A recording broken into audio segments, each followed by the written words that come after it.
Quite a story indeed here, Elizabeth, and my sources are telling me right now that there is actually an active investigation into an employee that works at one of the ports in the Del Rio sector who has allegedly been handing out fraudulent visas. We're working to get more details on this right now, Elizabeth. CBP is very tight-lipped when it comes to this, but this is what our sources are saying, and this is just one case of the corruption that we're seeing. And we can tell you here that once the Mexican cartels get their hooks in you, they own you. They own these guys. And there is very little sympathy for the men and women in green on the front lines who turned their backs on the red, white, and blue just to make a quick buck from some of the most dangerous transnational criminal organizations in the world.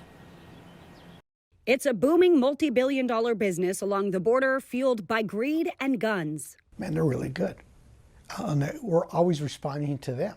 And some within the ranks of Customs and Border Protection and Border Patrol are willing to turn their backs on the U.S. by either turning a blind eye or ushering in whatever the cartel is pushing, all to get a piece of the pie. It was the action of taking no action, right? Retired Border Patrol Sector Chief Victor Manara says that there were cases during his career where CBP officers and Border Patrol agents were working for the cartels to some degree.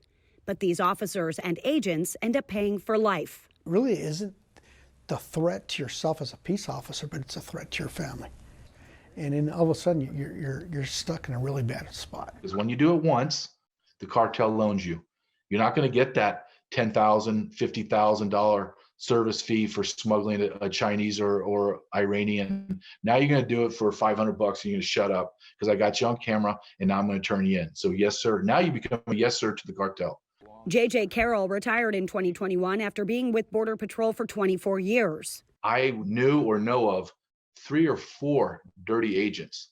So it's and I worked with and I supervised thousands and thousands of agents and officers.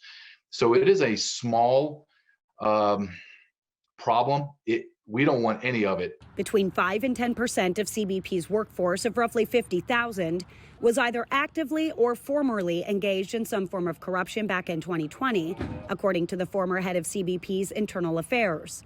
And as Mexican cartels continue to expand their business dealings and morale continues to plummet within CBP, there is concern that temptation could breed more corruption amongst officers and agents. And when it comes to betrayal, there is little sympathy from within the agency.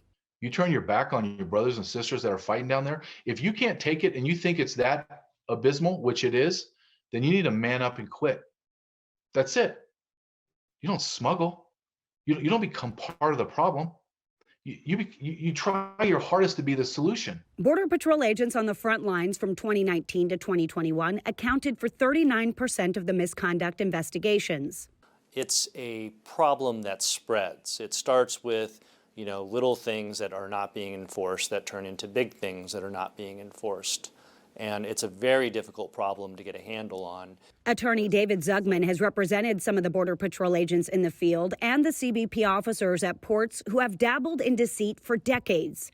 Most notably, Lauren Leslie Jones, a.k.a. Hammer, who got sentenced to 7.5 years in custody for selling his badge to human smuggling groups and Mexican drug cartels. The kind of corruption problems were aired at trial. There was a lot of talk about how easy it is because customs agents are trusted. Historically, CBP has attracted twice as many dishonest recruits as other law enforcement entities. According to a Committee on Homeland Security and Governmental Affairs hearing in 2019, about 65% of all applicants fail the agency's polygraph examination, while the American Polygraph Association says a 30% failure rate is normal for law enforcement hiring. The FBI, for example, has a failure rate of less than 35%. What a better time to be a dirty agent right now when there's no one watching the border. I mean, let's just be honest. Let's just say it as it is. Now, when it comes to loyalties, it's not just a small percentage of agents and officers turning their back on the country. When we look at human smuggling, the vast majority of the people who have been arrested for human smuggling, Elizabeth, are U.S. citizens. We've done a story on that as well. And the majority of the drugs that we're seeing come in are being smuggled in by U.S. citizens at the ports of entry. Thank you for watching. Go to newsnationnow.com to find NewsNation on your television provider. And don't forget to click the red subscribe button below to get more of NewsNation's fact-driven, unbiased coverage.